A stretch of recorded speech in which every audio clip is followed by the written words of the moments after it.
Меланомот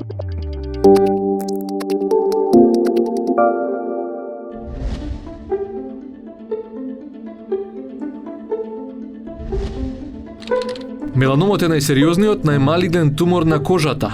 Потекнува од пигментните клетки, тие кои го создаваат пигментот. Меланомот е најчестата причина за смрт од сите други болести на кожата. Нема точна причина, но кои се клучни ризици за појава на меланом?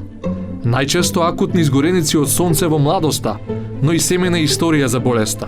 Лица кои имаат близок од семејството кои имал меланом се поризична група, но во таа категорија се и лицата кои имаат светла кожа или поголем број бенки по телото, лица со зелени очи или со црвена или светла коса. Изложувањето на сонце е штетно, затоа нема дилема, но уште поштетно и вештачкото сонце. Впрочем, солариумите се двојно поштетни. Дозата за УВ зрачење во солариум е од 2 до 10 пати поголема од таа на сонцето. А ултравиолетовите зраци оштетуваат ДНК на клетките на кожата. Било која промена, некоја постоечка бенка или нешто ново што се појава на кожата, која отстапува од она што претходно сме навикнале да го гледаме, која променила бојата, променила големината или крвари, е доволна индикација да се дојде на дерматолог и да се направи контрола.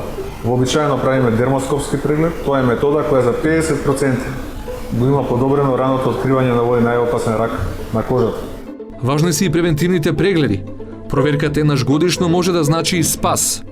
Колку порано се открие меланомот, толку се поголеми шансите за лекување. Како да се заштитите? Помалку на сонце, користите заштитна крема додека се сончате, но и лесна облека, шешири и очила за сонце. Помогнете си сами.